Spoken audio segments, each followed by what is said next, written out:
Bassem, Piers. it's good to see you. It's good to see you too. Last time, obviously, we did it remotely. Yes. You were here. I was in London, and you complained that it was an unfair situation. You couldn't see me. Your earpiece kept falling out. Yes. So I thought, OK, fair enough. I hear you. I got on a plane. I flew 6,500 miles. And not only that, we're doing it in somewhere that is very familiar to you. It's the Comedy Store in Los Angeles, where you performed many times as a stand-up. So I've done my bit. You did. But actually, this is not the first time we meet in person.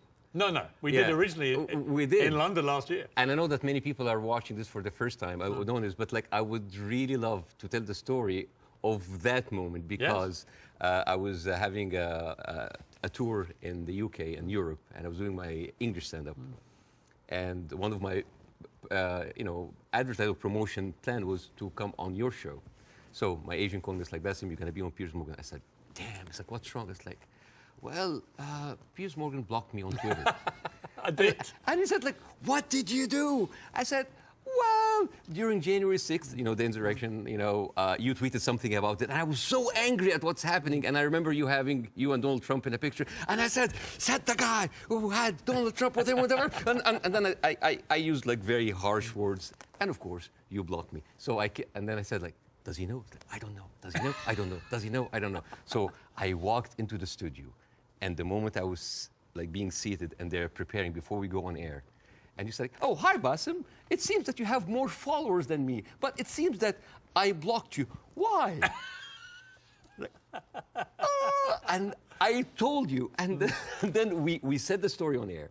And it was funny because I made the joke. I was like, you have always been standing against cancel culture, and you just canceled me on Twitter. But we agreed that this is not canceling because this is your own space and you're free. But now you're unblocked me, and we're here. And we're here. And it was, and actually we agreed about January the 6th, by the way, just for the record. I was, don't know about you, maybe you weren't surprised. I was completely staggered by the response globally to our interview several weeks ago. Were you taken aback by the scale of it? Yes, of course, but I understand why. For many years, the media covering the Middle East has been showing a certain point of view. I'm not going to say bias, but I would say it did not allow certain voices, voices from the other side to be heard. And that is why you see the frustration. Whenever you speak to people in the Middle East, they tell you the same thing. They're not very happy with the coverage of the Middle East because our voices are not heard. Now, I am the least qualified person ever to talk about this conflict. And yet, just because I relate some of the talking points that we say and we hear the whole time, people felt heard. And when people have this feeling, they're happy. They have this response. They say, like, oh my God. For the first time, the West are actually hearing our point of view. Some of the point of view might not go well with other people, but at least we have a conversation. And I think that is the reason why people reacted that way. It's such an incendiary subject matter. I've never seen social media so ablaze with hostility on both sides. Did you actually, as well as enormous praise from the Arab world, did you also get criticized by some parts of the Arab world for not going perhaps hard enough? Oh, you didn't do that, you didn't do that. The thing is, this is like, you're damned if you do, you're damned if you're not. Right. If you don't speak up, why don't you speak up? If you speak up, you didn't speak up enough. If you're done, why are you if you speak up too much, oh, you're taking all the attention on you. And I love that fact because people always who accuse people of being the center of attention, they are actually not very happy that the attention is not on them. This is actually like a rule on social media. But yeah, there was a backlash, but there's also a backlash from the other side, which I mean, here and other comedy clubs, I worked with people from all kinds of different backgrounds, Jewish, Christians, Muslims, Arabs, atheists, all kinds of people. And there are a lot of people who went into my socials like, oh, so you're a terrorist sympathizer now, And I think it is important to have a nuanced, deep, interesting, intelligent conversation. A lot of people waiting for this are kind of like, yeah, Bassem, bury Piers, show him. And this is the problem with the news today. The problem is the news today, it's not about the news anymore. It's about the people giving you the news. So it becomes a show, a circus. Two gladiators in the Colosseum, two pigs fighting in the mud. And this is why people don't get anything out of it. It's a circus. You know, one of the things I heard a lot was, who is this guy? And they weren't talking about me. Sometimes I wonder. Now, obviously, you're very, very well known in the Arab world. You're known as the kind of, they called you the Arab Jon Stewart, and you're well known in America, but you weren't that well known, for example, in the UK. And I think what this interview did, it made a lot of people think, wow, all right, this is incredible. But tell me more about Bassem Youssef. And I did a bit of research into your life. And it is a fascinating journey that you've gone on to get here to Los Angeles. And I think it's worth just taking a little beat here to talk about this, because you began in Cairo as a heart surgeon. I mean, that was your career path. Yes. And you were a heart surgeon. I was a heart surgeon until, I spent 19 years in that career, 7 years in medical school, 12 years as a practicing doctor. And 2011 happened, and the revolution happened, and I had my own show on YouTube. I did like small videos. Well, I'm going to come to this, because I was by coincidence, I had just joined CNN to replace the great Larry King. And I hadn't actually done any live show. I'd done a few weeks since I joined of taped interviews with big names, Donald Trump, Oprah Winfrey, things like that. And I was flying back to Los Angeles when I got a message that Egypt was going up in the start of the Arab Spring. And I actually went to a studio very near here, about a mile down the road on Sunset, the CNN studio, the old Larry King studio. And I went live for the first time, and it was about the Arab Spring, and it was about what was happening in Egypt. And at the same time, you, in Egypt, were actually in Tahrir Square, helping wounded protesters, actually medically treating them. I mean, this was a kind of movement that inspired a lot of Egyptians. At the time, I was in the hospital, and a lot of people just had volunteered, and the nurses were just like giving us like supplies, go, and we were going there, and we were basically tending to the wounded, because it is, and it kind of gives you a different perspective when you see helpless, defenseless people who are not armed, who are being beaten by security forces, military forces, being shot, being hurt. And all we can do is just like provide some medical attention. And it kind of gives you a perspective to see how humanity sometimes can show its most ugly face. And the suppression of free speech, freedom of expression. The ability of people to say what they honestly feel about a situation. And the suppression of people's basic rights to freedom. Absolutely, And that kind of like taught me a lot, and inspired me to do the show. But well, you start. I mean, it's a crazy story, this, and I want to tell it, because you just decide to do 5-minute stuff on YouTube. And you are expecting a few people to watch it. And then literally it just flies, and suddenly you're getting millions of people watching this. And very quickly, one of the big networks comes in, and then you're suddenly doing this stuff for 30 to 40 million people. Like a third of the entire population of Egypt is tuning in to watch it. You're the biggest star of Egyptian television. Oh, please. You were. Don't stop. I mean, what an extraordinary thing, though, for a heart surgeon to go from helping protesters medically in Tahrir Square at the start of the Arab Spring to within a year, you're the biggest star on Egyptian television. It's a crazy thing. It doesn't sound as glamorous as this. It felt horrible. Did it? Why? Oh, yeah. Overnight fame, this Scary. size, it's toxic. Terrible. It corrupts. It goes into your soul, and it's not good. It's not. I actually didn't enjoy it. And the worst part about it is that like you're trying to do comedy in very controversial climate about very controversial issues. So you'll never satisfy people. And the problem is that people have these expectations. Oh, if you are successful in this, you must be successful at solving this. And when things are not solved, because politics, as you know, very difficult to solve, that expectation, this love turns into hate. And this is one of many reasons that I had to leave, and I came here eventually. Well, let's just take people through what happened, because they probably don't know, a lot of people. So during the presidency of Mohamed Morsi, who was a democratically elected Islamist, you had relative freedom to start, but then the more you went after government propaganda, the more you stood up for the people against the government, then the trouble started. Morsi wanted to shut you up. You eventually get dragged through the courts. I was arrested. I was arrested for one day. It was a warrant for my arrest, and then I turned myself in, and I was interrogated. And it was the funniest interrogation ever. And in my stand-up shows, I talk about that scene. Because the guards were reading the stuff out and laughing, right? Well, the guards were taking selfies with me, which is funny. Right. the exchange between me and the prosecutor, general prosecutor, was extremely funny. I mean, I don't like to victimize myself. I don't like, oh, look at that. I actually like to find humor. But why were you arrested? What was the criteria? Oh, yeah. I think the list was insulting Islam, insulting the president, spreading false rumors, and disrupting the fabric of society.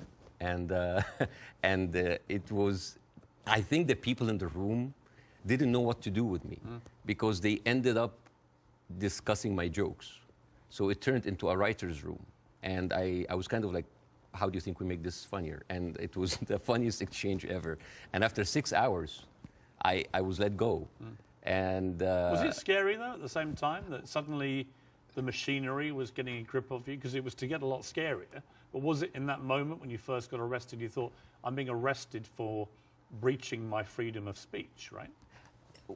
For some reason, I just like went with the flow. I went to the interrogation wearing the big hat. I went to the show.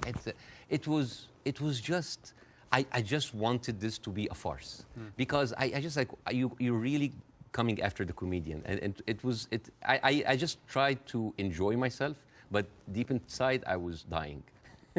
Well, you actually, it gets serious enough where you may have died because actually Morsi gets, of course, deposed. In comes General El-Sisi in a coup, a military coup, and he doesn't find satire a laughing matter, particularly when the jokes are about him. You get blocked. They literally block your show from airing. I aired one episode, and it's interesting. This is a very interesting story because the first episode that was aired after the removal of the Muslim Brotherhood, everybody was waiting to see what I would say. Because by that time, all of the Islamic channels that were, I mean, like me and Islamic channel, like it's like they had 5 channels and they were like me and them going like that. They had like 5 channels and have only 1 hour a week. And then they were removed. And then a lot of the other dissident voices were also being shut down. Now, people are waiting. What will Bassem say? And on the day that the show aired, the next day I went out and everybody's like, good, at least somebody is speaking. It was a very controversial episode. Nobody liked it. And yet everybody liked it because people said like, you're supporting the coup. No, you're the Muslim Brotherhood. Everybody accused me of something. All I did in that episode was just being a mirror of what is happening in the street and showing them how ridiculous it is. You didn't take a fixed position. Well, my position, depending on what's your position? What did you intend your position to? My position was to show the ridiculousness of how the people now was like, oh, we got rid of Islamic fascism, but we are heading towards another fascism. There was a song that I did that was very controversial. People, and it's very funny. The pro-Muslim Brotherhood thought that this is a disrespect to the people who died, and on the other side, the people said that this is a disrespect to the army. And when you manage to offend everybody, you know you're right. Yes. And then the people in the middle, it's like, oh, you weren't tough enough. And I was told, that's like, why didn't you go after? The ceiling of freedom just went down, and I was just like, it was very difficult. It is very difficult to go against an authority that was very popular at the time. And especially a military authority with a lot of experience of weaponizing these situations. Yeah. You had death threats. People would always choose, most of the time, they will always choose the military form rather than the religious form because they kind of like, at least they are not infringing on my personal freedom. Not yet. But you had threats on your life, didn't you? Oh, all the time. I don't talk about that because like I have been having death threats like never stopped since 2011. Never stopped. Have they continued since our last interview? Oh yeah, they never stopped. People threatening to kill you? All the time. Why? For what reason? Oh, for just saying something that they don't like. Oh, because you are against Egypt, you're against Islam, you're against our president, you're against God. It never stops. It never stops. It doesn't bother you? I mean, if you die, you die. You know? If you die, you die. I mean, since when, whatever, like, no bodyguards deflected a bullet. you know, maybe the guy who was with Ronald Reagan. But Yeah. I think it's like whatever. Even like at a certain point, I actually had like private security. And then I told them I can't. I cannot live like that. If that's my destiny, if I die, I'll just die. You end up with your lawyer saying you've got to get out of here. You've got to get out of Egypt. It's Yeah. getting too dangerous. Yeah. Something bad's going to happen. You're going to Yeah. get arrested again and probably thrown in jail, or you're going to try and kill you. And you flee to Dubai, and then you end up here in America. Yes. Was that always the plan, to eventually come to America, or was it expediency because of what happened? Well, it's funny that you said that because I visited the United States after the first year of my show. And a doctor that's there, an Egyptian doctor, has been there for a while. I said, listen, Bassem, you are very visible in the media, and I think you can use that to apply for a green card as a special talent. And I did. And I said, like, I have like a huge show in Egypt. It's actually the criteria, because I have the same. Yeah. Is an alien of exceptional ability. Yes. Is what they call you. Yes, we're very... Charmingly. Yes, we're very We're exceptional. exceptionally able aliens. We are, but we're still aliens. Yeah, yeah. I know, it always makes me laugh. Like, you can come here, but you are an alien. You're an alien, but you're exceptional. Yeah. And I just applied for it, and I got it. I got the Time 100 that helped boost from my application. I said, maybe I'm not going to use it. And then when that happens, ooh, the green card came handy. So a lot of people think that I'm here on asylum. I'm not. It was just a strike of luck. You now do stand-up. You've done it for 5 years. And fascinatingly, you do some of it for an Arab audience. You have a whole show in Arabic and an English-speaking version. Yes. And they're probably very different, right? Totally because different. Different sensibilities, different humor, Yeah. different crowds, Yes. different expectation. Yes. Well, the Arab audience come to my show, they expect that's going to be another version of my show that I did in Egypt. And I said, no, it's my personal story. And that when the Arabs come to my English shows, like they think it's like an English version of the shows. Like, no, it's a different story. Even then, this weekend, right before I met you, because of our interview, I sold out Arizona. Really? Yes. And I stood, and the first thing I said, like, who here came because of the Piers Morgan show? I was like, I was like, boy, you're gonna be disappointed because this is not about that. But isn't that amazing? I mean, Yeah. that shows the power of that interview. Yeah. Resonating even in Arizona here. Amazing. Yeah, because I don't want to succeed just because of a trending moment of time. It is the same show that I've been working and perfecting, and like any stand-up comedian in the United States, your dream is what? Is to sell you special to platforms like Netflix or HBO, and you want to get there. Because for me, that was like a rebirth. Because I thought like everything was lost. I came here, I had nothing. The first 3-4 years, it was terrible. The first 2 years I was doing stand-up. Oh, I bombed hard. And I went home crying. I said, like, I'm not going to make it. And then suddenly I have already a tour. I mean, even before our show, I already had a set tour. And now I'm having like this ability of like talking to people with different languages, talking to all these different languages. The show that I did in Arizona had an incredible mix of Arabs and Americans. Amazing. And they came here and they completely, and there a lot of them came, they were Palestinians. And they came with like the Palestinian flags and the keffiyeh, and they thought, it's like, guys, it's like the way, laughter, being good at your job is in its way a way of resistance. Because when you laugh, when you show people that, hey, they have Arab people here, and they are, by the Arabs and Palestinians population in Arizona, one of the most established population in the United States. Arabs in the United States in general, they are like professionals, doctors, engineers, professors. Even the Uber drivers, they are probably were like an engineer or someone very established there, but he had to have like a step down in order to come here and survive. So, I mean, we hardly come find like illegal aliens here or people like came in that were not qualified. So, and this is the problem this is why the reason people were very happy of our interview, because because part of the hate on both sides is that we see the news from a different perspective. And people here see the news from another perspective. And everybody's like, why are those people reacting like this? Because they don't see what the other person sees. And I hope in that interview that we can bridge that gap. Yes. Before we, can I Yes. show? Okay, so this is a gift from me and my wife. This is olive oil from the West Bank. Ah? Whenever I go to Jordan a lot, but my wife also like, ask for the oil from the West Bank. It's very good. It is the best oil ever. And the thing is, the olive trees, they survive up to 600 years. And they are passed from one generation to the other. And it is like a family heritage. And the way that you do it, so this is za'atar. Za'atar is basically thyme, and you add to it sesame and a bunch of herbs. And the way that you eat that, you take like a piece of bread. We don't have to do it now, maybe at the end of the interview. Yeah, we'll do it, yeah. And you soak it a little bit in the oil, and then you take the za'atar. And I'll demonstrate here. Chuk, chuk, chuk.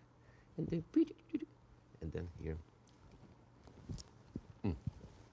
I love it. Well, I love Arabic food. So at the end of the interview, you're leaving with this oil. So I will take that. It shows that. Well, thank you. And it's very kind of your wife. Thank you. Thank you very much for me. Well, I'm the one who bought it, but it's okay. Obviously, you started the last interview with, I mean, I would argue savagely dark humour involving your wife. How you've been trying to kill her, and she was using your kids as human shields and stuff. And I'll be honest with you. And I'm still trying to.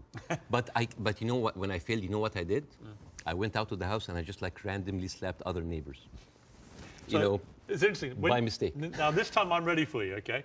This time I'm ready for the humour. Oh, you're ready, okay. No, but it's interesting because last time I was very taken aback. And I remember thinking, as you were doing this right off the top, I remember feeling very uncomfortable, unusually uncomfortable, and thinking I didn't know how to react to that. I didn't know whether I was supposed to laugh or be silent, and I sort of ended up sort of slightly grimacing, half laugh and listening.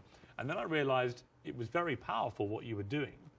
It was satirical, but it was savagely satirical and extremely effective. And that's why I think the interview did so well. But I'm not going to pretend that I found it easy to listen to it or to react to it, because I didn't. You know why? Because all I did was just take the talking points that's been in the media, not just for after October 7th, all through the conflict. It's always like, we need to kill it. All right.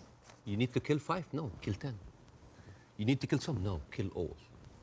This is what satire does. It take reality, flip it on its head, exaggerate it, and then you can see how sometimes very uncomfortable and even sometimes stupid that sounds.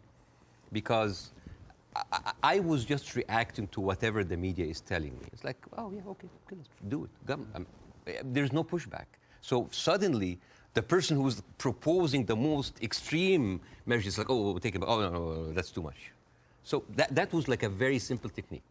I just took the talking point and just exaggerated. It was devastatingly effective, I think. Yeah.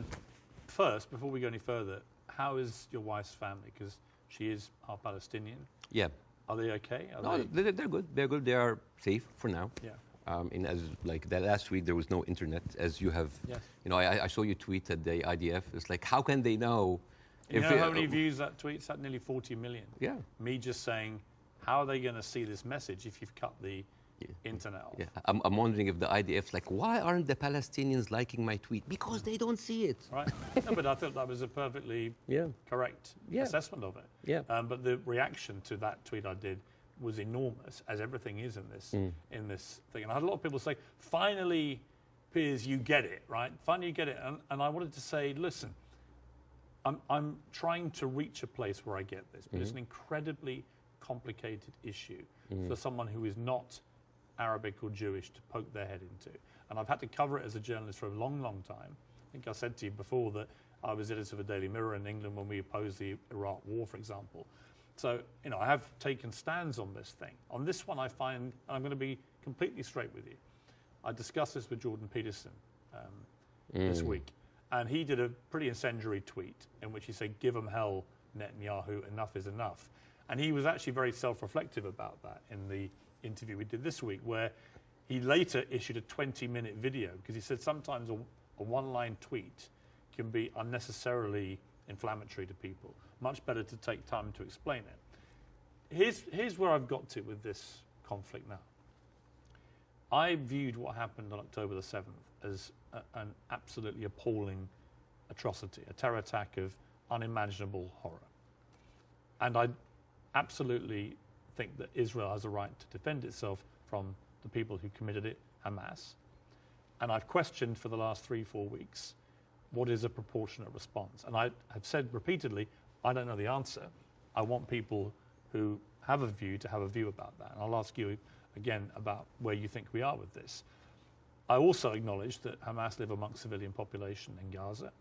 And therefore, if you do what the Israelis are currently doing, which is a ground offensive into Gaza, a lot of civilians are going to get killed. And at what point does that become disproportionate or even illegal? And I don't know the answers to those questions. And I have a moral quandary because my instinct is to say that Israel has no choice but to respond to what happened in a very forceful manner. I understand why they want to eliminate Hamas altogether. I understand that if they feel they can, then perhaps we can move to a two-state solution or peace or whatever it may be, although I don't think Netanyahu will ever be the person to do that. But the moral question for me is, at what point does this become disproportionate? And when you see thousands of children being killed in Gaza, it fills me with utter horror. And then people say, well, do you condemn it? And I find it very easy to condemn Israel turning off the water, Israel turning off the power. I think it's ridiculous that Israel should have that power over millions of people who are not part of their country. I think it's terrible what's happening in the West Bank with the settlers. I think that the stuff there is completely easy to condemn. But can I, hand on heart, condemn Israel trying to destroy Hamas after what they did on October the 7th? That is where I'm struggling to find myself saying I condemn it, because I believe that they are right to try and destroy Hamas. Now, what do you feel about my moral quandary? Well, there's a lot of points, very lot, and I think this will kind of like lead the ground rules for that interview. There is a whole thing about like, is the right to defend itself, the condemnation. First of all, let's start with condemnation. Yes. You want my opinion? Yes. Condemning Hamas or condemning Israel? Yes. Completely useless. Completely useless. Why? I condemn Hamas, you condemn Israel, interview is over. What happened? Nothing.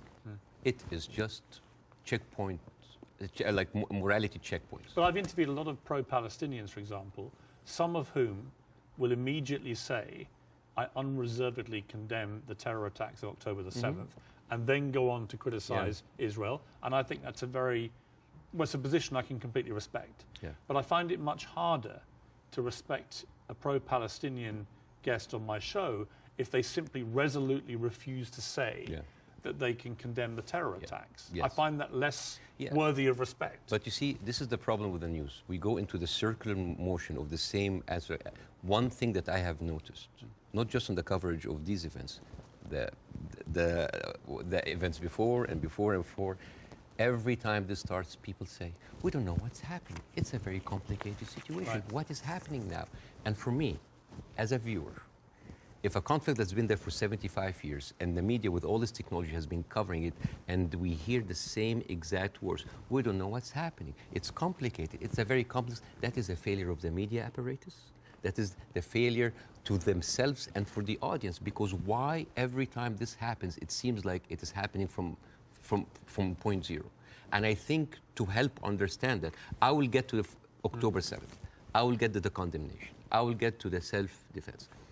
But I think maybe we can we have like all the time in the world, and we can discuss, this interview could be a bookmark, landmark for maybe looking at that conflict in a deeper way that nobody had gone there before. We have the views, we have people waiting. Yes. You know, as I said, I'm the least qualified to discuss that, but it's an opportunity to use it. I'm not massively well qualified myself. Yeah, both of us. Like, I mean, look at us. I'm an Irish Catholic. I mean, right? look at us. Yeah, two privileged people. One white, one white wannabe, discussing the most complex conflict of our history. But I want to start in a totally different area. I want to start with anti-Semitism. Yes.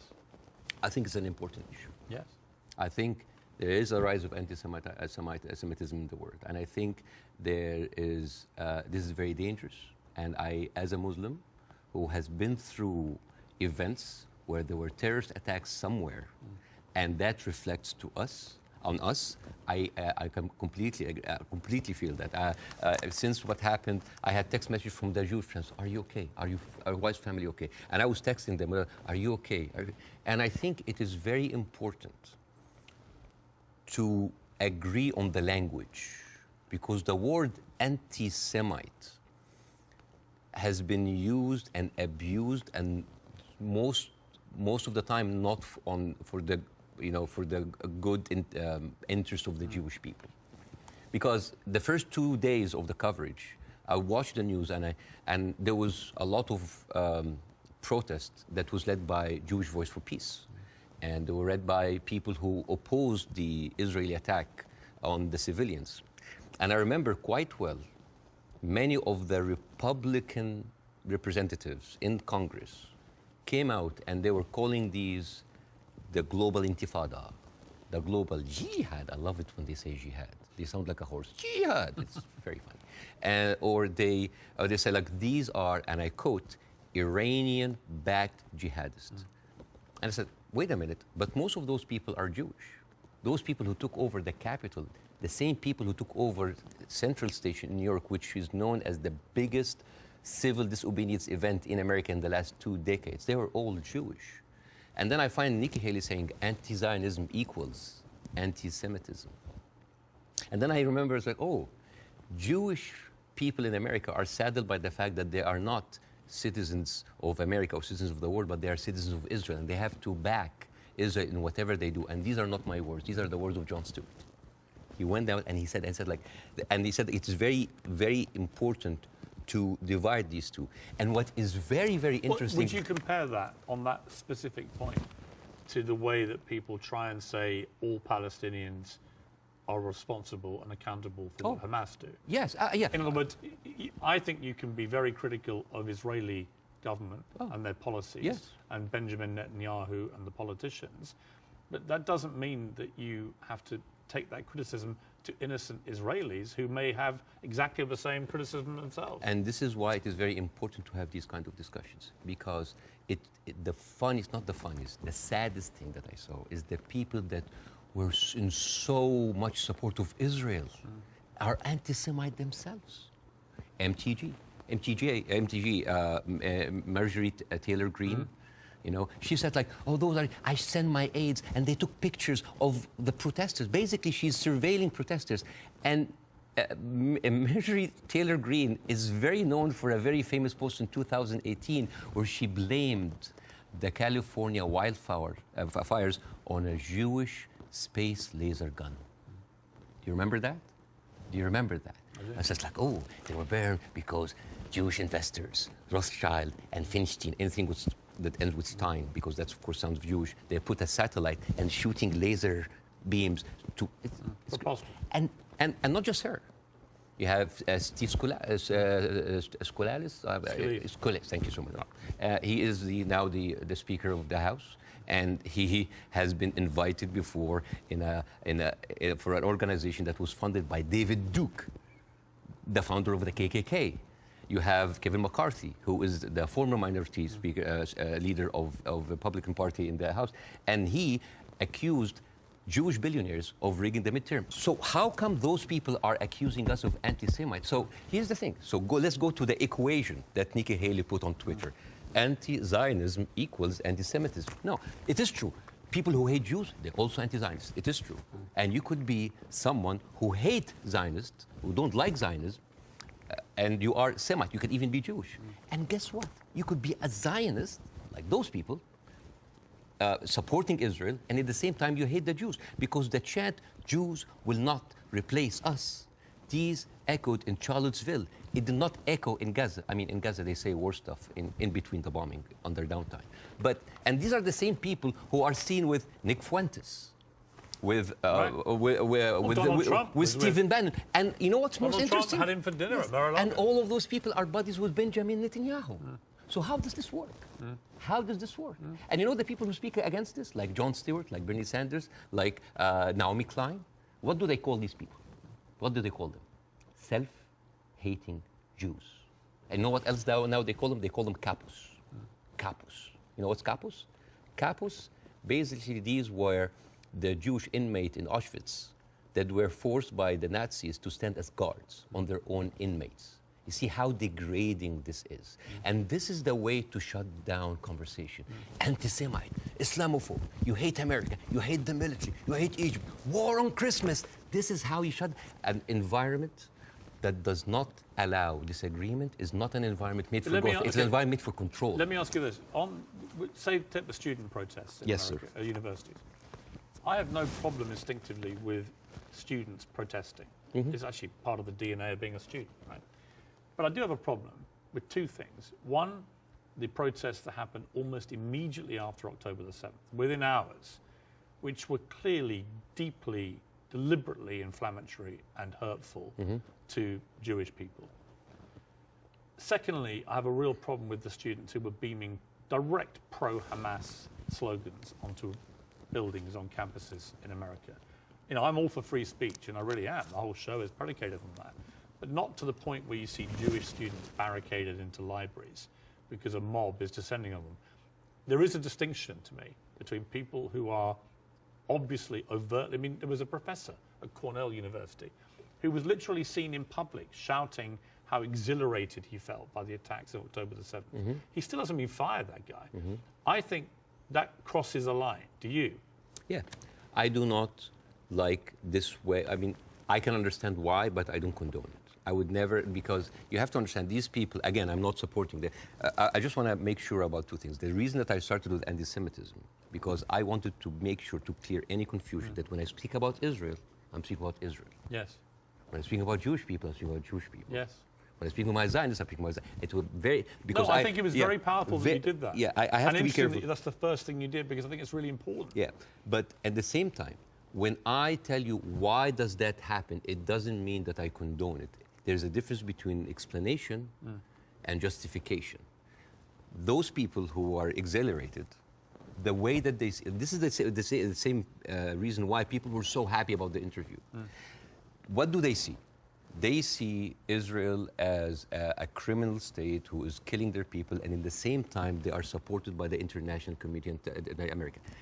They have no guns, they have no superpower backing them. All they have is just feeling of happiness, like, yes, our enemies that we cannot touch them has been hurt. All they can think about, that these are their enemies that have been hurt, right? I'm not condoning this, but again, like when people were celebrating terrorist attacks, you know, against Western targets. Of course, I don't condone that. But why? Because those people has been, from a very young age, what have they seen? They're not being heard by the media. The plight and the suffering of their brothers in Israel, in Palestine, in the Arab world, are not being heard. People in Iraq, you know, like when America and Britain invaded Iraq, right? What would the Arabs saw? It's like two superpowers are coming in on just regular people. So whenever there was like a bomb or like an attack on American troops, people would celebrate. Yeah, they're our enemies. Emotions are very inflammatory, and it is not right. But those people have nothing else. All they can is just like shout. All they say is like to rejoice. It is not right.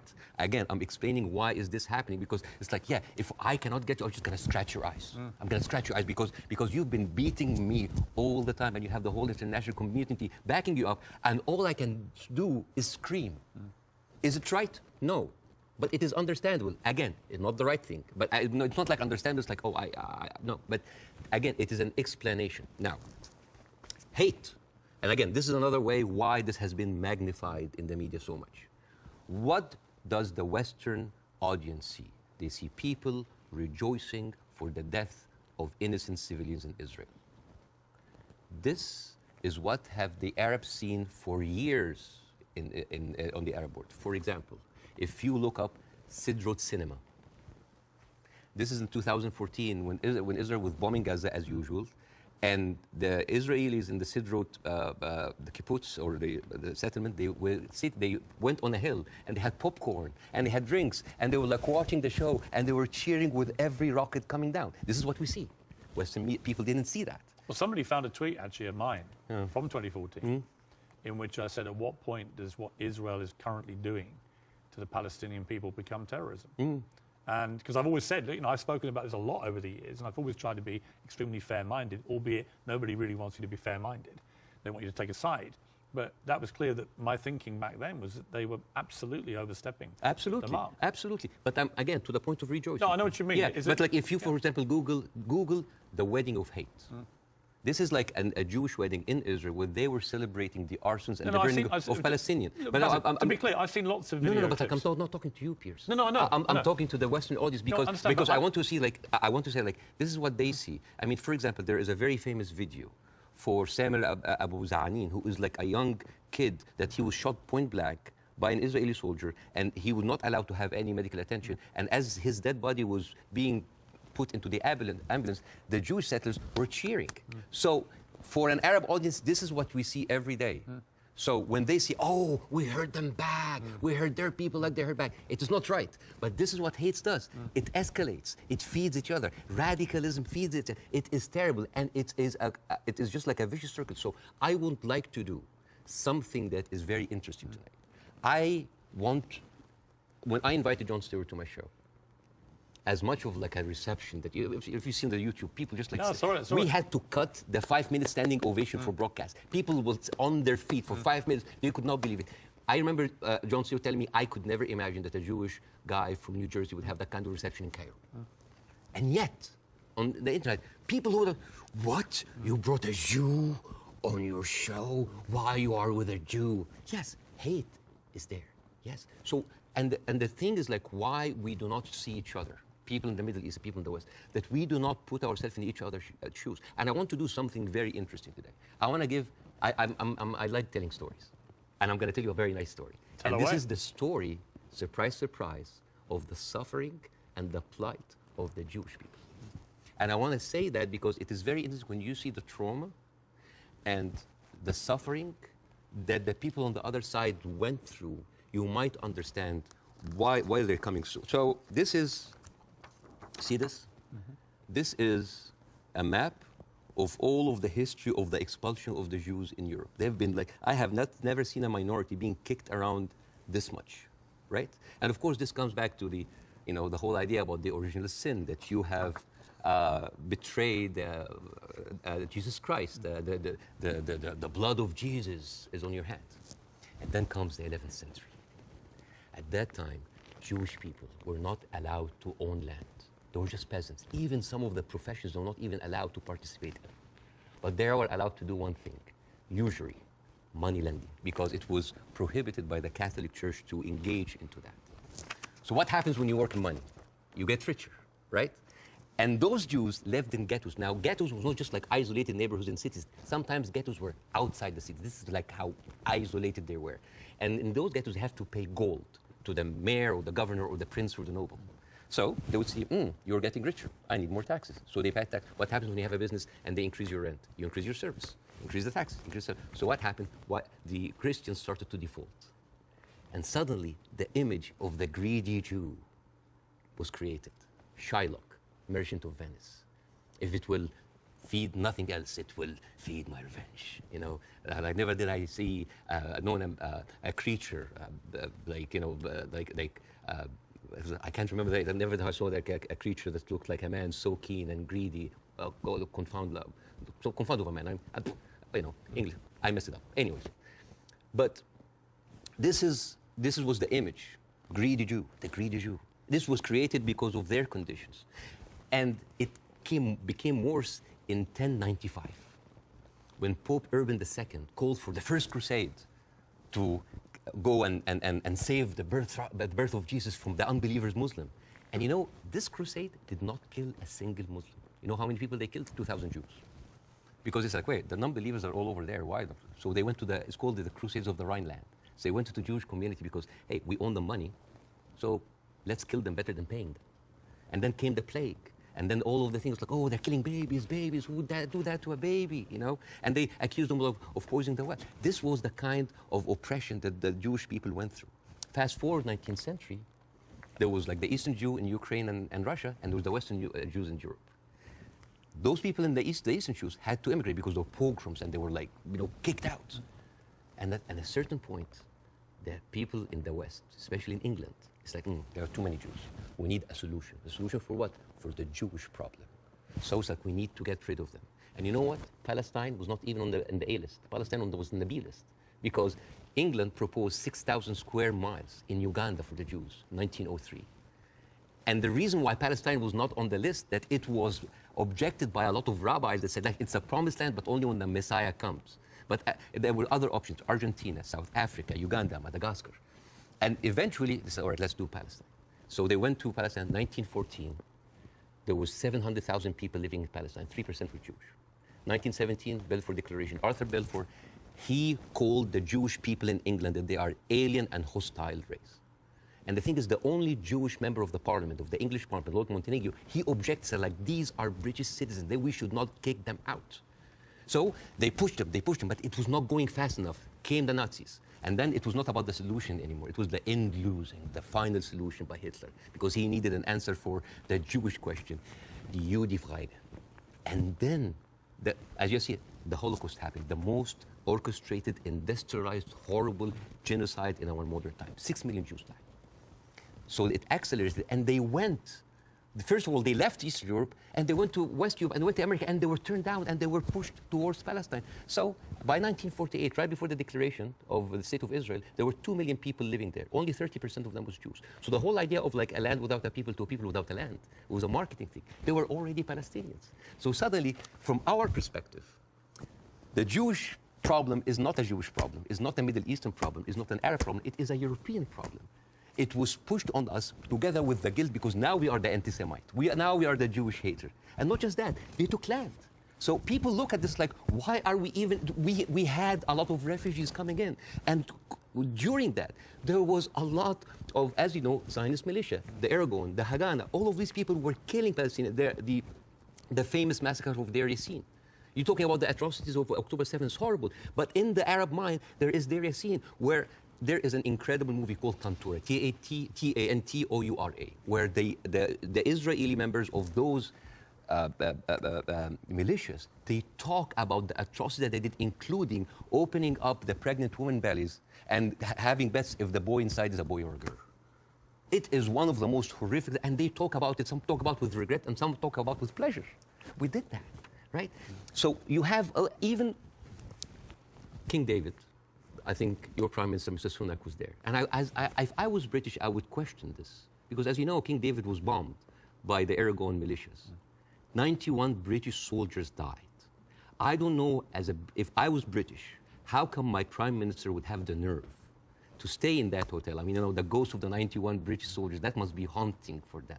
You see? So when you see all of that, and you see that suddenly, overnight, 1948, there were 1.5 million Palestinians.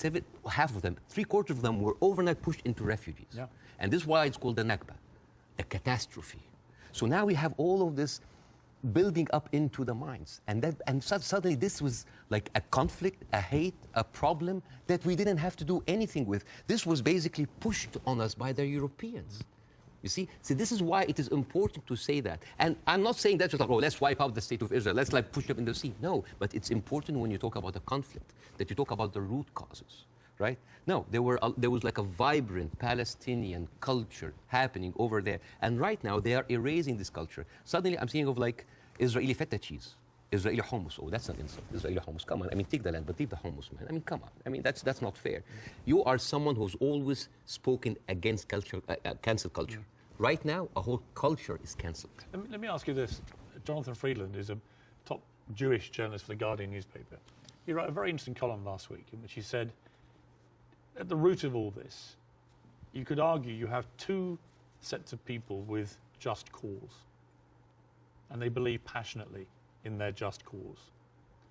And he was sort of advising people not to take sides unless you really understand the history. Would you agree with that? Would you agree that both sides have legitimate just cause? Not with the methodology that's taken place, and you've given an extremely detailed analysis of the build-up to what happened in 48. To me, it's pretty clear 700, 800,000 Palestinians were displaced from their homes, and it should never have happened. And that has been absolutely, I think, the root cause for so much resentment.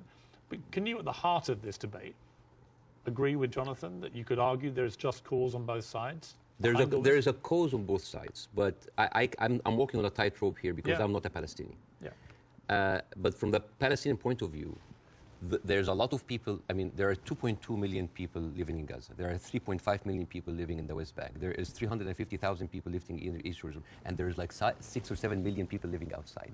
Those people, the Palestinians that were pushed out, they do not have the right to go back. Right now, if you meet Palestinians, you'll see them wearing a necklace with a key. That key is their house that they were kicked out from in Yafa and Haifa. You know, like my wife's family comes from Ramla, which is 50 miles from Gaza. And according to the law, those people have absolutely no right to go back. Even if you are a Palestinian with an American passport, they give you hell in order to go in. And yet, a Jewish person born anywhere in the world, born in Poland, born in the Ukraine, no question asked, he can jump on a plane, land in Israel, and get the Israeli citizen and take a house that most probably belonged to a Palestinian. So it is not just like it is an ongoing injustice that has been happening. Now, I mean, where would you criticize, if you're being fair-minded, where would you criticize from 48 onwards the behavior of the Arab side?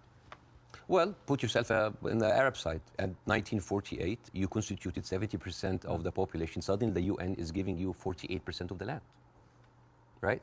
Not just that. I mean, the Arab regimes, because they did terribly. And see, this is the thing, like, Arab nationalism at the height of that, these people feed on each other, you know, because it's very, very important to have a problem. Oh, it's Israel. And for Israel, oh, it's the Palestinian. It's a very good distraction. I mean, sometimes I feel that like the Palestinian cause is very useful for both sides to stay there as attention because it's always a way to reflect. But, and this is a very important question because in the mind of the Western audience, they always thought of the Palestinian resistance or the Palestinian side as like Islamic, as militant. No. As a matter of fact, some of the early suicide bombers were female Christian Palestinians because they, like the RIA, you know, they were fighting for a land. The whole idea of Islamization of the whole cause came very later. As a matter of fact, you will find this very interesting because when I saw this, I did not believe it. This, you know, the Fatah movement, which is the PLO, the Fatah. This was their slogan. Can you see? You see there's a crescent, a cross, and a menorah. And they say unitary, democratic, non-sectarian. So basically in the 1960s, Fatah were basically marijuana-smoking, tree-hugger hippies. And yet that didn't work, right? And the thing is, I always hear that like Arabs were giving so many chances for peace. That is not true. As a matter of fact, all along history, Israel didn't give an inch of land by peace. 1973 war, they gave back Sinai because Egypt like initiated the war. 2006, they went out of south of Lebanon because of the resistance they have. Even the disengagement of Gaza, they didn't do it out of the goodness of their heart because they had too much casualties. And even the Oslo Accords, the peace treaty, the one that Isaac Rabin and got the Nobel Prize for, they did it because of the Intifada. So what is the message that Israel is giving to the Arabs? I will never give you anything with peaceful resolution. You will always have to fight for it. Do you not think that, for example, I mean, Bill Clinton feels this very strongly, that there was a great deal to be done, and Arafat, just in the end, having indicated the whole time that if we got to this place, there would be a deal, just walked away. That was the closest that everybody came, and that actually, I mean, could Clinton have done any more than he tried to do then? I am not, again, that's why it's very important to have people who are much more qualified than me to talk about this. But two things I can say about that. Number one, the whole thing about the Oslo Accord, there was a video for Netanyahu who was talking to the settlement offer in 2001, and he was bragging about sabotaging. He was talking to us like, I sabotage. It's like there was going to be no peace. Yeah, you've seen that, right? Yeah.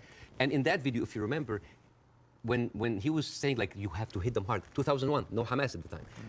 They were talking about the Palestinian Authority. We have to hit them, we have to kill them, we have to make them feel the pain. And then one of them says like Bibi, but wouldn't America kind of just like, so what? The American public is easily manipulated. 80% are with us. It is absurd. And as a new American, where I can have the privilege of being retrospectively angry, I said like, this guy is mocking the government and the people who have been with him all the time. It's like, oh, they can be easily manipulated. They can do, and even, by the way, even Isaac Rabin, the one who actually did the peace accord, he was known famously, say, the way to actually beat those children is to break their bones, called the broken bones policy. They will like get those kids and break their bones on the pavement. So this has, the whole idea about like Israel wanted peace and Arabs only wanted to fight, is a very, I very bad actually representation. think as it's gone on, the genuine will on both sides for peace has not existed. No. I think it's been a deceit to the world. No, I'm sorry. And to the relative groups of people on both sides. The official... And actually a betrayal of them. The official stand of the Palestinian Authority, and again, I cannot speak, it is very difficult to do this. The official stand of the Palestinian Authority is that we are just happy with 22% of the land. Just give us like that. Yes, there are people that dissent, but the thing is, you cannot just say, okay, let's talk about peace. And then you take away my land. Let's talk about peace. And there's a kind of like passive aggressiveness happening. Oh, let's talk about it, but I'm going to build settlements. I'm going to suffocate your cities and your villages. See, I think that has been incredibly inflammatory. Yes. Worsening the situation. I think putting back the chance of peace. I mean, Netanyahu, I interviewed Netanyahu earlier this year in the middle of the big social protests in his own country. And I couldn't understand what he thought he was doing, except that it seemed to me political expediency, that he had to get power, again, he had put a bunch of right-wing headbangers into his cabinet who have incredibly bad records, speak in an incredibly incendiary way about Palestinians, for example. And he did this for power. And then he launched, because they were pushing him to do it, a ridiculous assault on the integrity of the Supreme Court, the independence of the Supreme Court. And many Israelis rose up. So Netanyahu has become, to me, a big problem. Right? And the people, all the polling shows that. Israeli people are very unhappy with Netanyahu. I don't think he's ever going to actually want to forge peace. And in fact, I think he was instrumental with Hamas in wanting to keep them in power because he felt that would create the split with the Palestinians, with two political groups, and that would be good for Israel. And it was leaked in a Likud conference in 2019 that he was bragging about giving Hamas money because this is a way that we can keep Palestinians divided.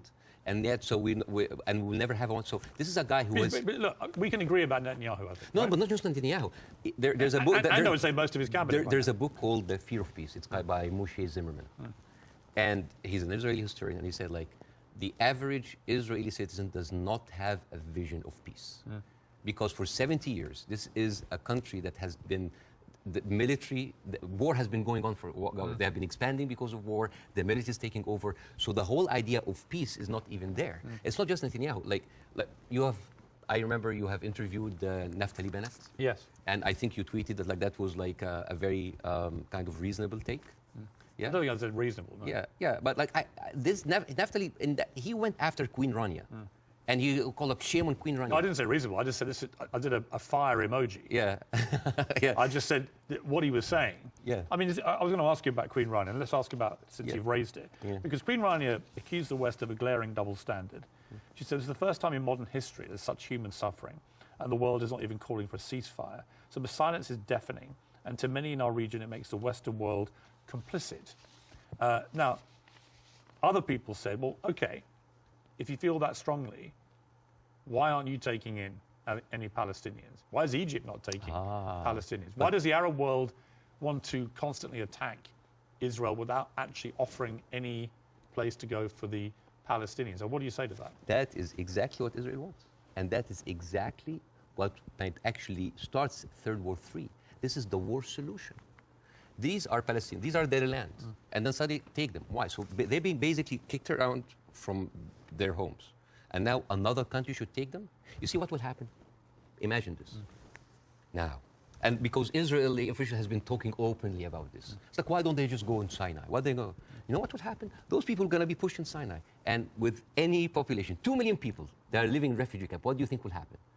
Unrest, chaos. And then after a few years, the Western media will come with their cameras like, oh, look at those Arabs. Oh, they're killing each other. Oh, Israel is good that they got rid of them. And then they will go to the West Bank. And suddenly those 3.5 million people pushing to Jordan.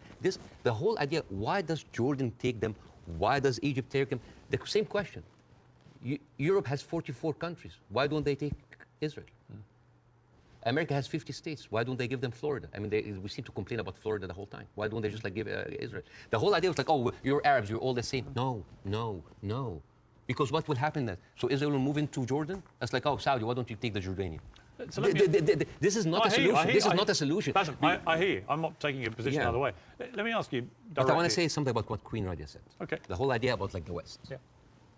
I think that in 3 weeks, Israel morally corrupted the West like no other. I think the West will have a lot of time to recover because for years, The West has been telling us, oh, look, we're liberal. We're all about human rights. All are equal.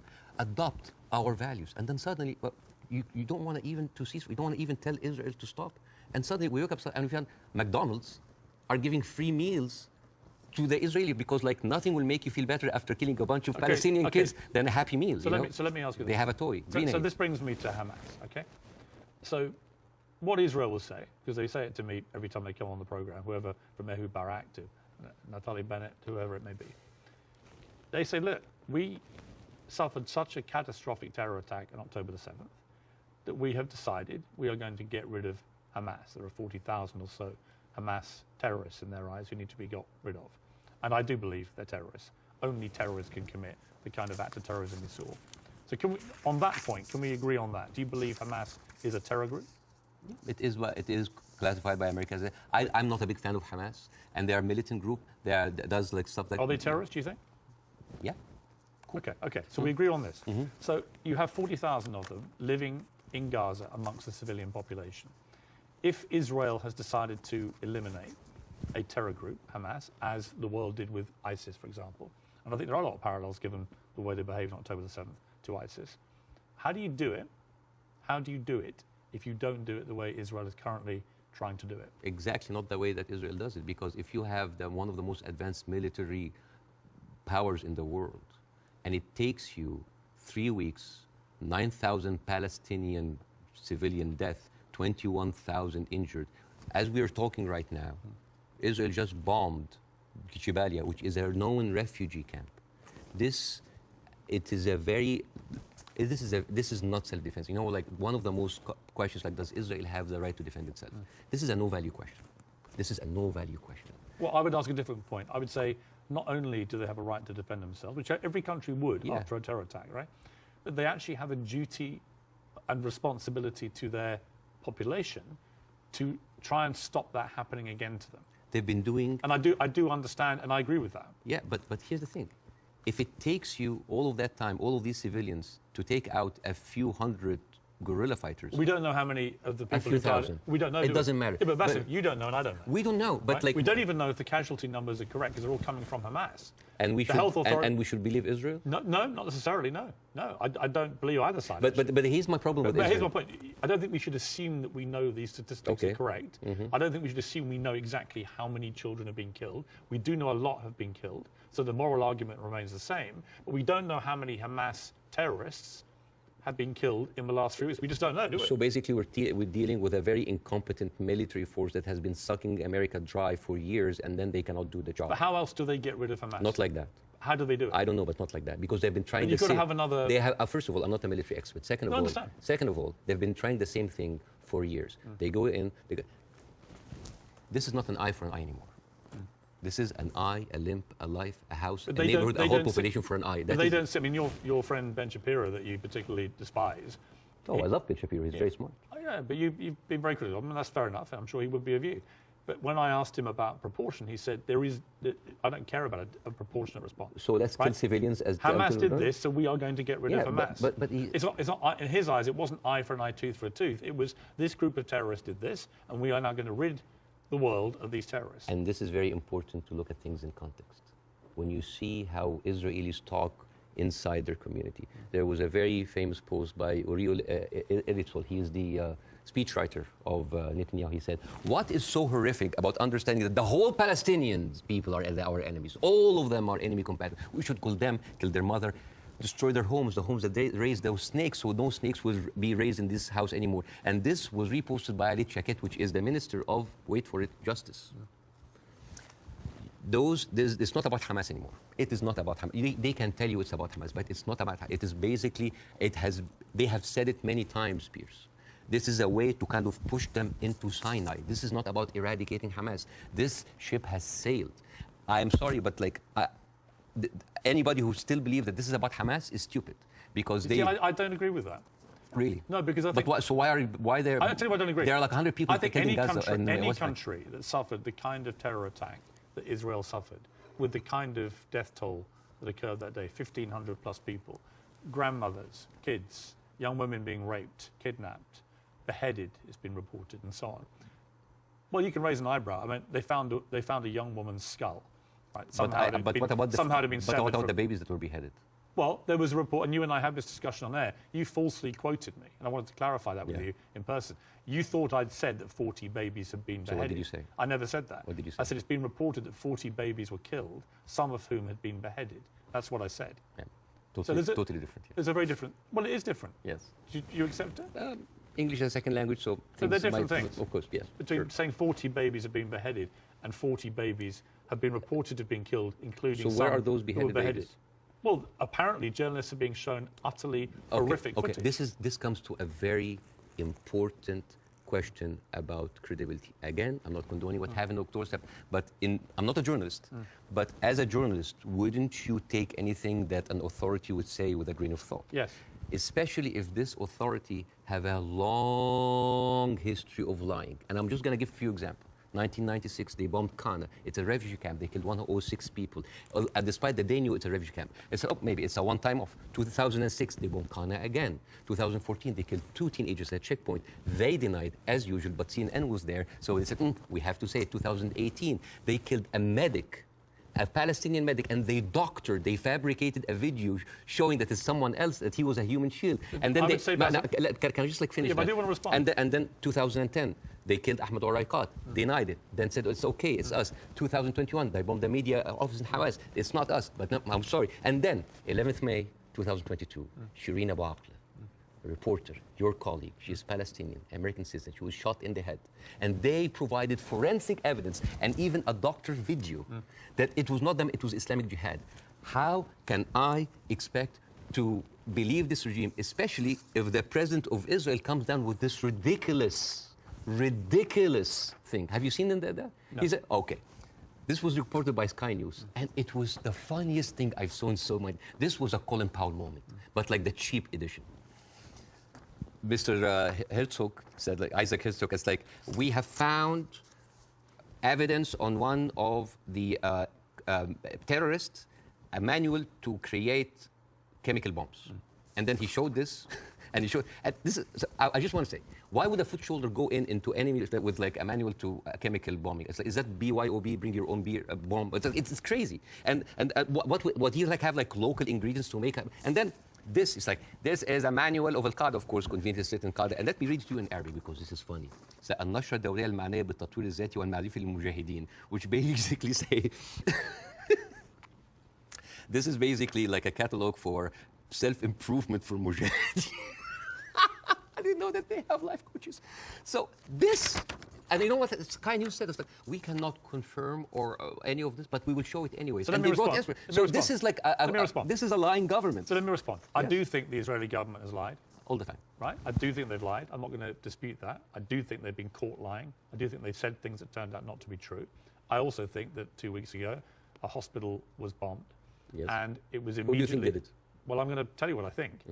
Hamas immediately tell the world it was an Israeli airstrike and that 500 people were killed and that the hospital had been destroyed.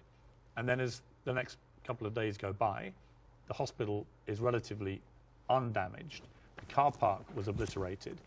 Many fewer people than 500 were killed. How many people died? We don't know, because actually we're reliant on the Palestinian Health Authority, which is Hamas in Gaza, for the figures. So we don't know the number. But a lot fewer people died, it would appear, than the like 500. 100? We don't know. 50?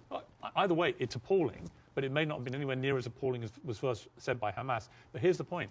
Most independent studies of what happened have concluded that it was almost certainly a militant stroke terror group inside Gaza, and they fired a rocket which landed in the hospital car park. In other words, it wasn't an Israeli airstrike.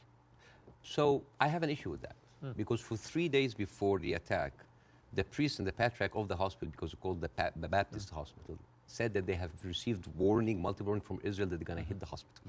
And then at the time of the hit of the hospital, one of the top aides of Netanyahu, he tweeted about like we hit the hospital, and then he deleted it, and then basically like Israel gaslighted the world. But, it was not us. But that's why I said most independent. No, that's not true. New York Times actually like just published something to prove that it was shot from Israel. And the thing is, no, okay, they didn't. Though. Okay, numbers. They didn't. Numbers. Bassem, that's not true. Okay. The New York Times has not reported that it was Israel. No, they said they haven't.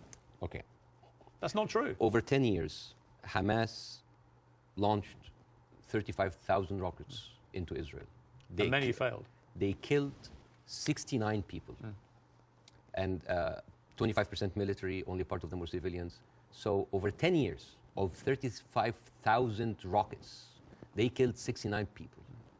But in one strike, you want to tell me that these glorified firecrackers caused that kind of damage? Yes, it looks like they did, yeah. Okay. Yeah. And actually, it wasn't the damage that was reported by Hamas, who wanted people to believe it was Israeli airstrike. Right. So my point would be, I'm happy to concede that Israel government has lied about stuff over the years. But I'm absolutely certain as well that Hamas lie all the time. Why are we holding a militant... I believe, from all I've read, I believe they lied about the hospital. Why are we holding the militant terrorist group to the same standards as the best because and only democracy in the Middle East? They happen to be the ruling party in Gaza. So they're not just a terror group, they are a political group as well, a political party. Okay. Well, they are. So the question again comes to this, and so far you've ducked it, so I want to ask you one more time.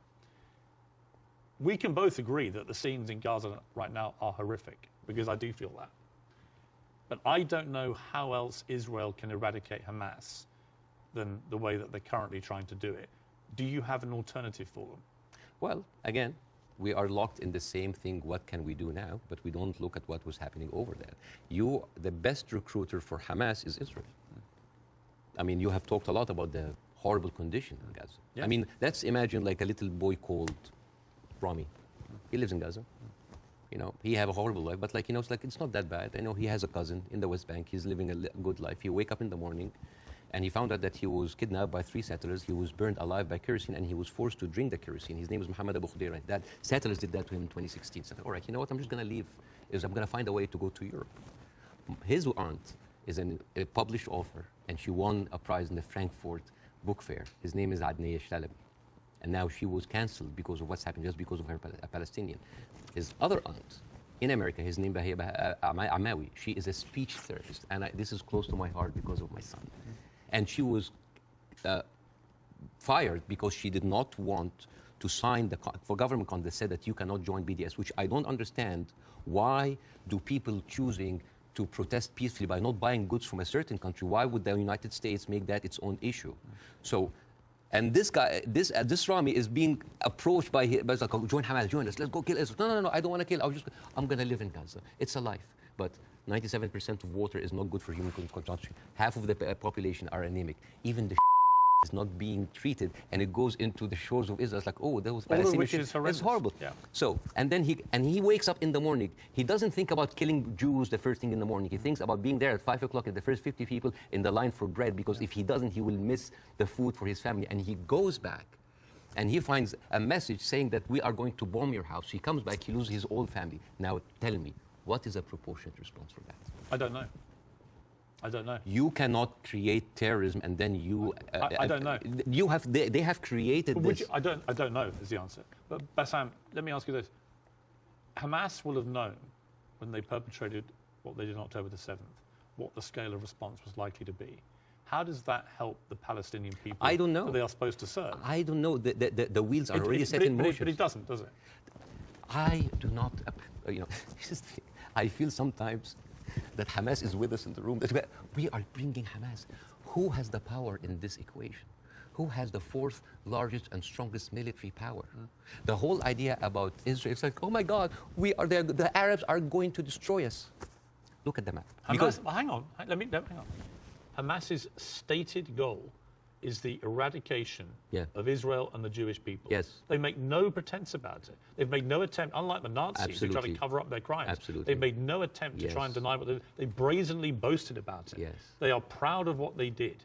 Right? And they will have known, again, the scale of what they did on October the 7th would have prompted this kind of response, which would have led to thousands of innocent Palestinians getting killed. And my question for you... I wish the 7th of October never happened. Right, but every time something happens. You say Hamas is everywhere. Well, yeah, actually all roads, roads on this particular part of the crisis, and I accept it's been going on for 75 years, this conflict, but all roads in this crisis lead to Hamas and what they did.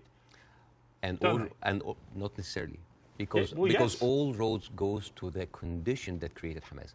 If the Jewish people were expelled from Europe and went to Argentina or South Africa and Uganda and went in and took the land, you would have Hamas in all of these places. You and I can agree that the conditions Palestinian people have had to endure in Gaza for a very long time completely unacceptable. I think it's completely unacceptable that Israel has wielded such control over the people of Gaza, working out who can come in and who can go out, turning on and off water and power on a whim, turning off the internet on and off at a whim, all that kind of stuff I can completely agree with. But given that I think we agree Hamas are a terror group. Okay, let's say... Let me finish my question.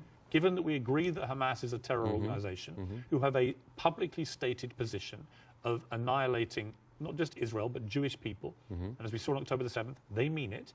If you are Israel, what do you do to get rid of those people who have shown the world that's exactly what they will actually do if they get the chance? You know what I would do? I would give the Palestinians what they deserve. Terrorism is a virus. Yes? It's a virus. I agree.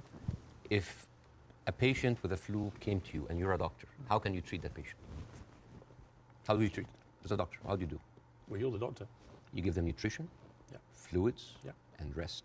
So the immunity of the body gets rid of the virus on its own.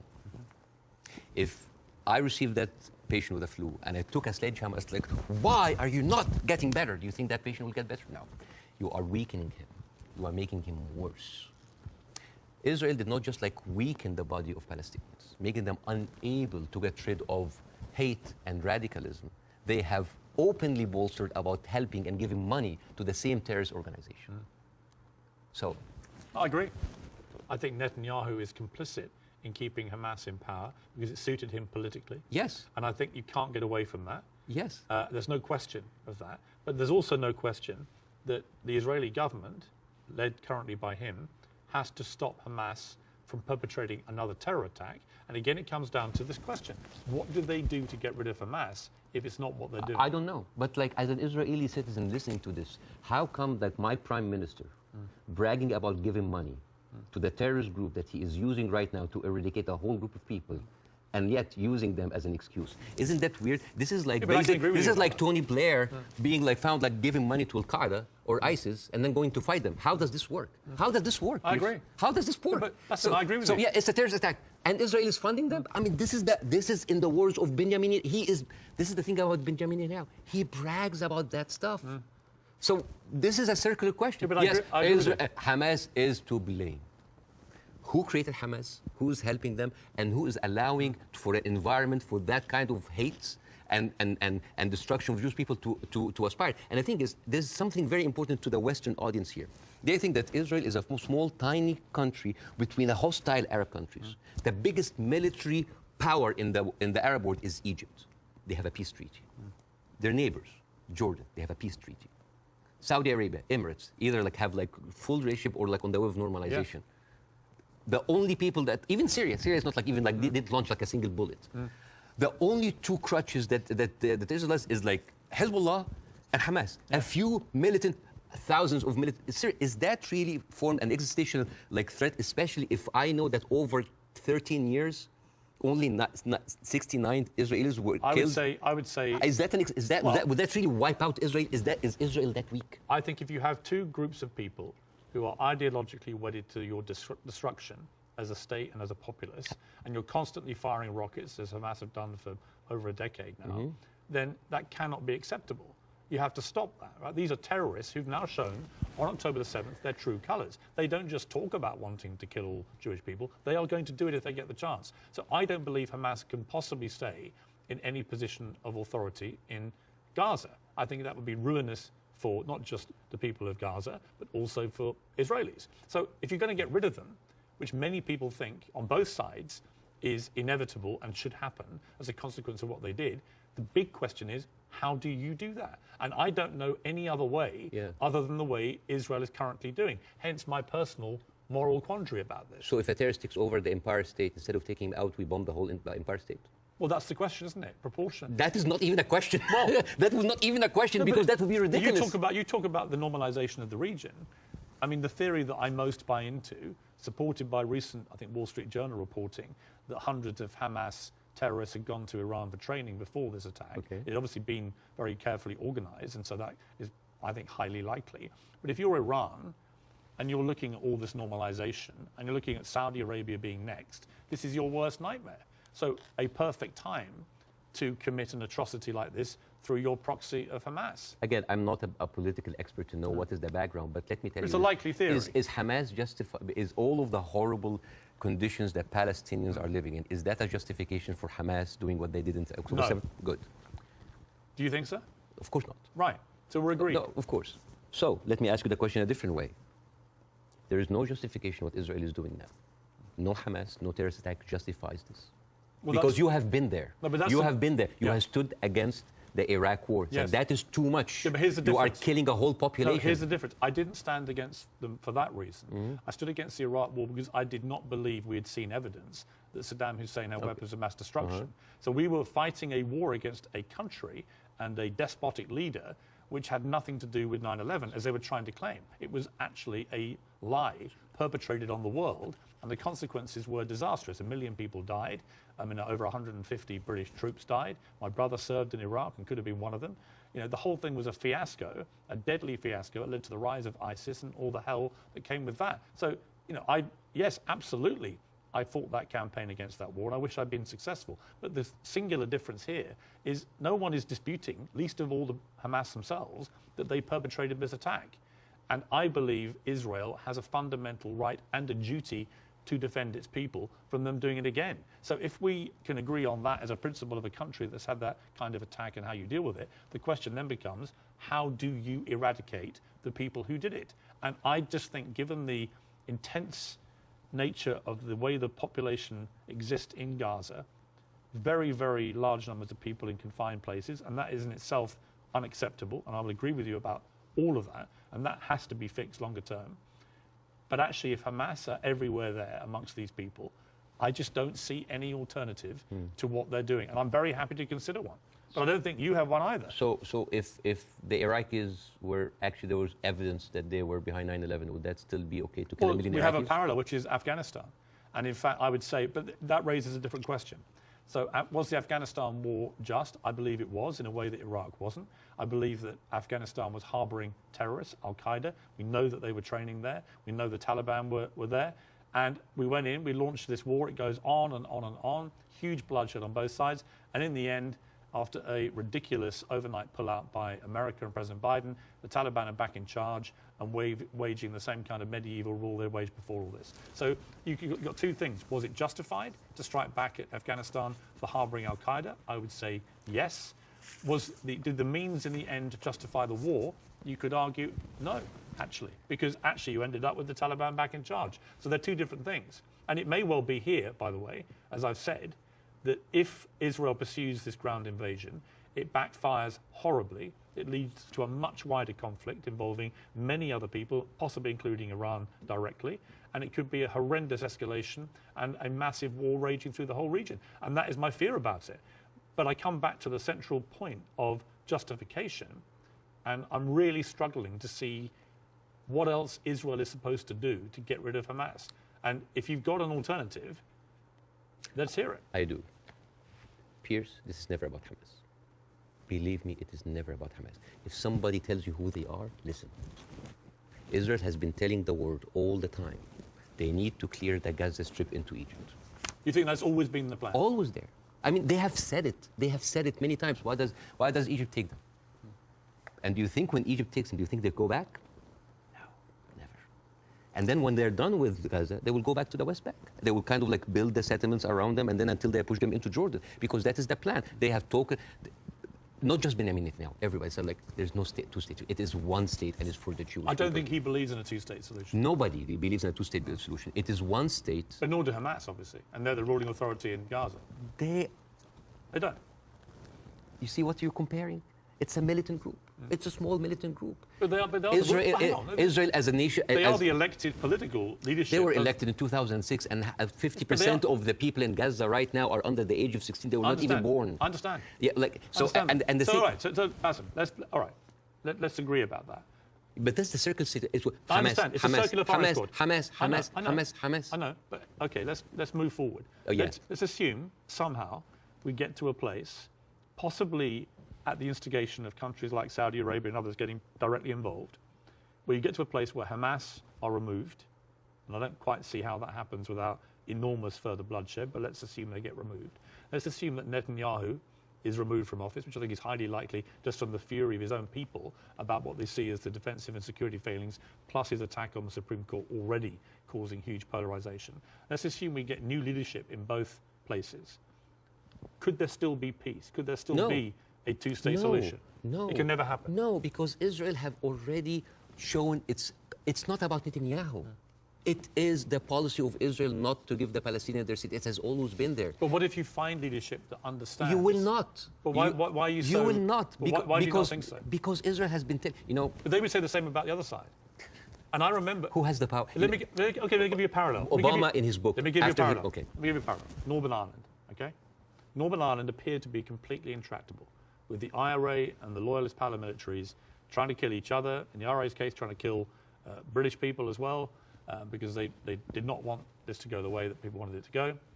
And ultimately, we got to peace because we found leaders who actually had the courage, the moral courage, to get in the room with the people that were trying to kill them and to do a deal. I don't think you can do that with Hamas. They're on a different scale to go to the IRA. But we did have a seemingly intractable place riddled with violence on both sides, and eventually we got peace. Do you not see there's any chance of doing that here? No, not with Israel. Obama, after he left office, he wrote in his book, the problem with the Palestinian-Israeli conflict is that one side is extremely powerful and one side is extremely weak. There is absolutely nothing to oblige that strong side to give anything. All over the years, Israel showed you many times that they're not interested in peace. Leave Gaza. Forget Hamas for a second. The West Bank. What have they been doing in the West Bank? The illegal settlements did not stop a single day. No, they no. are and it's completely wrong. Yeah, but the thing is, it's wrong. I agree with you. But you see what they're doing in the West Bank right now? They are creating little Gazas. They are creating little Gazas. Yeah. And until they are like squeeze them. It's completely wrong. There is a hilarious documentary called The Wanted 18. It is like an Israeli-Palestinian co-production. And it tells about the incredible story about the residents of Beit Sahur. It's a Palestinian town next to the Nazareth. And they said they don't want to depend on the milk coming from the kibbutz. So they bought 18 cows. 18 cows. And they didn't know how to milk the cows or have a cow farm. So they were like engineers and doctors. So they sent people to kind of like to learn how to do the farm. So they bought the cows and they started to produce milk and they started to sell the milk to the villages. The Israeli authorities were not very comfortable. So one day the military government came in and said, like, those cows, and I quote, constitutes an existential threat to the national security of the state of Israel. You need to get rid of them. And the movie goes about like the hilarious attempts of hiding those cows between the butchers and the houses. And in one scene, a cow is actually running and the Israeli soldiers are like running behind it and they corner it and they corner it and they're about to kill it. And you know what did the cow say? He didn't fall for this. Cows don't speak. Yeah! But you know, it actually said something. You know what did it say? It said Hamas. But anyways. But you see, this is the ideology of the Israeli ruling party. They are not interested. They're not even allowing you to get your own cows. I mean, I want to discuss something that is very important because we have been talking about Israel being a democratic state, a secular state for all of its citizens, including its Arab residents, right? Wrong, wrong, wrong, wrong.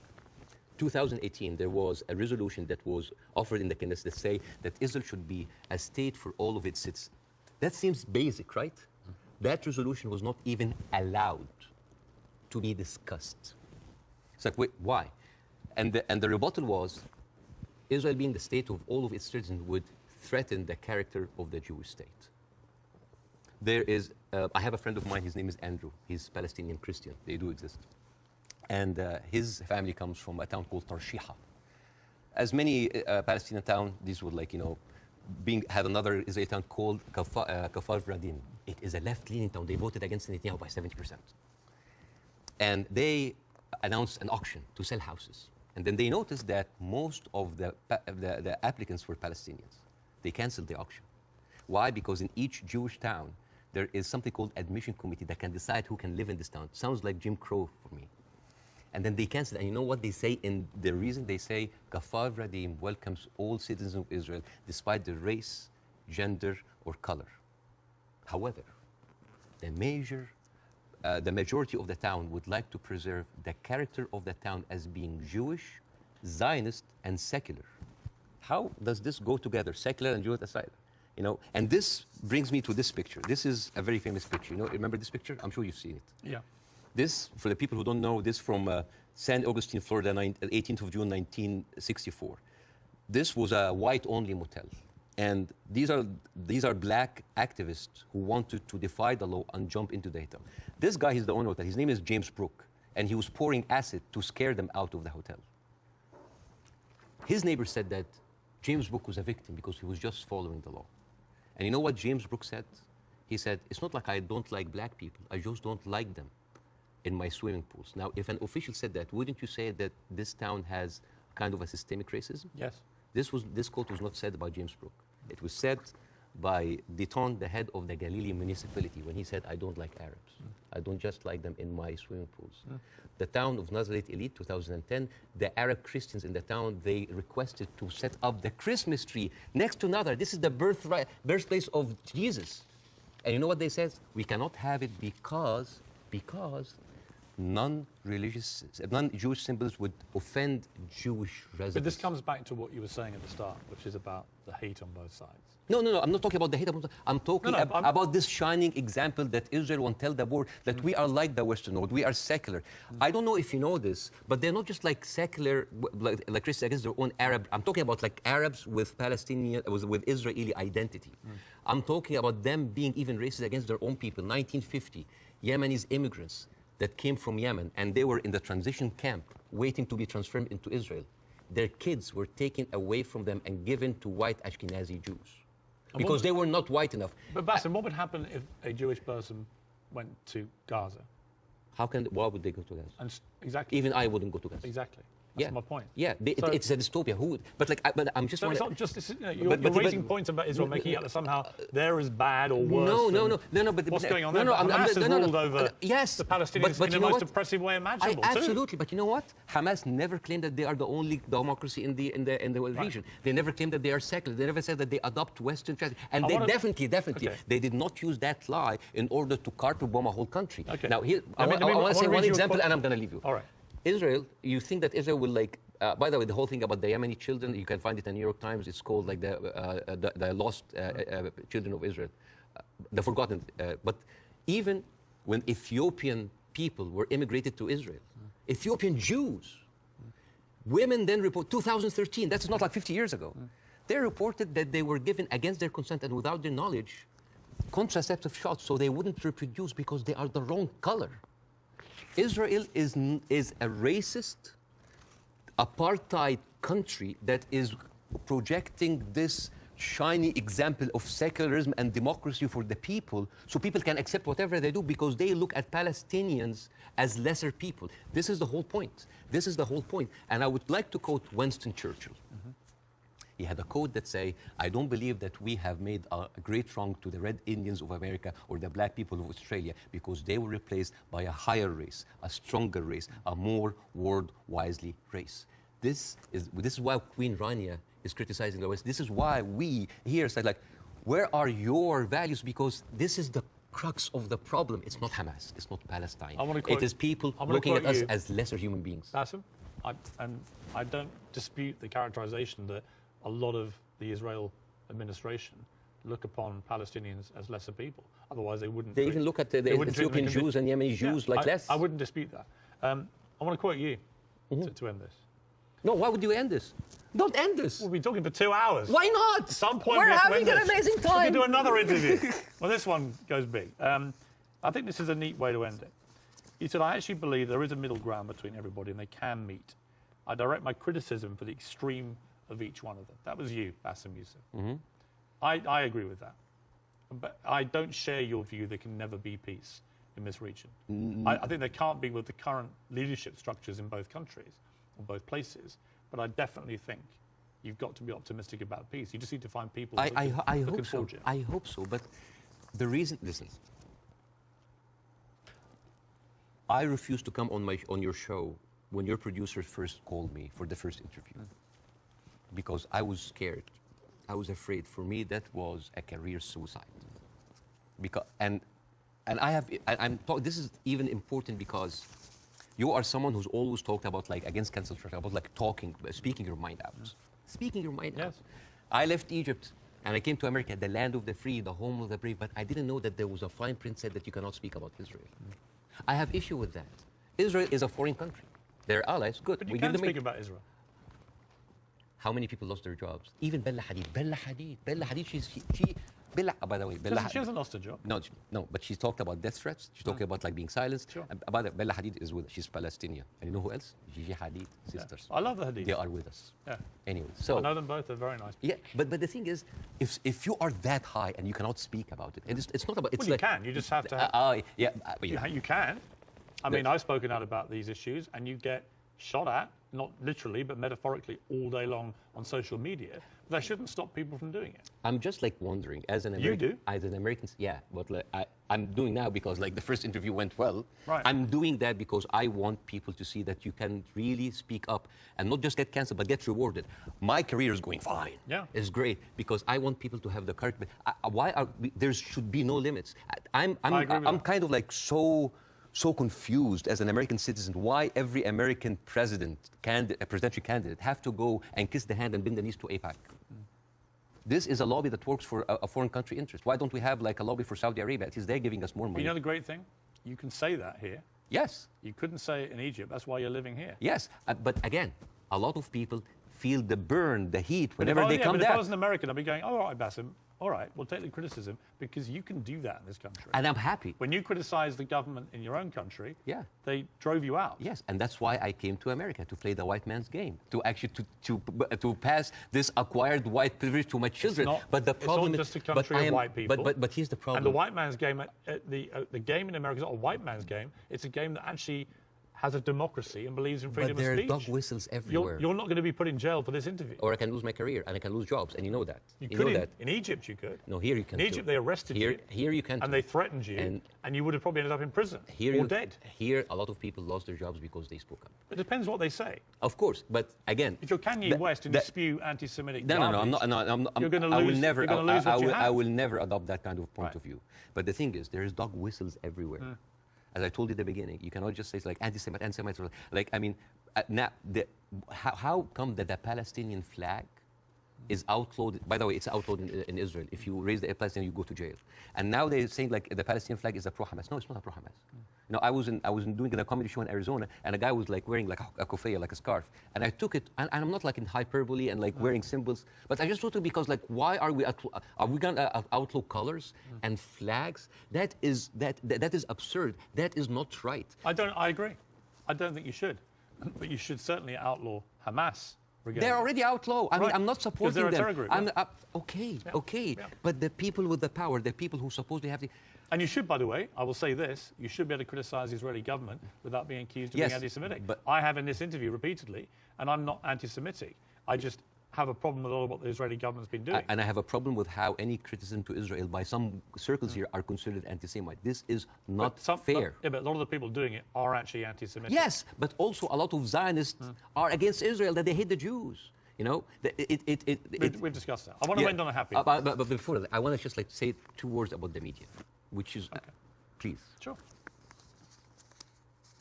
Mr. Zomlot, the Palestinian ambassador that you have, this guy lost 6 members of his family in an Israeli strike. And when he went on like some British news thing, he sat down and the lady told him, it's like, we are very sorry for personal fun. I'm sure you don't condemn the killing of Israeli civilians. What? In the same moment, there's another girl like called Yara Eid. She was like on Sky News. And the girl was like crying, like, I lost 30 members of my family, 17 of them are children, I lost my best friend. And then, what did you think would happen? Forget about empathy. What about manners? Well, I think you have to start. I've said this repeatedly. You have to start from a place of humanity. You have to look at what happened on October the 7th and feel utterly outraged and disgusted for the loss of human life. Yeah. And you also have to feel that for what's happening in Gaza to innocent people. But if you can't feel for both sets of people, both sets of innocent people being killed, if you can't feel a sense of despair and horror over their deaths, you don't have any humanity. Believe me, Piers. It's not really about that. There's a deep sentiment in the Middle East, in Arabs, that the West do not look at us as equals. Well, you know what? So what I did, I went to the machines. Yeah. And I asked ChatGPT simple questions. do Israelis deserve to be free? And you know what they tell me? Yes, Israelis deserve the right like any other people. And then I ask the same question, do Palestinians deserve to be free? And you know what they tell me? It is complex. It is a sensitive issue. Well, it's not complex. It's not sensitive. The Palestinian people should be free. Yeah, but and even the machines have... have... Let me finish. And they should have exactly the same rights to freedom and freedom of expression and a way to lead their lives and to water and to power and to internet that Israelis have and we have here in America and we have back in my home country of the UK. And I want that for the Palestinian people. We've got to end it there. Okay. Mainly because I've worked up a hell of a hunger in 2 hours of interview and you have brought your wife's cooking. So tell me again how I do this. Okay, so basically... Take a piece of this, put it in the olive oil. Yes. Which is from the West Bank. Yeah, from the West Bank. And then a little bit of this. Yes. Like that? Yes, yes. This is like amazing oil coming from the olive tree. This has come from the West Bank. Since 1967, Israel have actually uprooted 800,000 olive trees, just to. That is absolutely delicious. I know. Please thank your wife for me. Thank you. Wish her all the best and her family, particularly those who are obviously in Gaza. It's been great to see you. Thank you so much. In America. Let's do it again. Let's do it again. Let's keep talking. Yes. I honestly think the way through this is people keep talking. Yes. Good to see you. Thank you so much.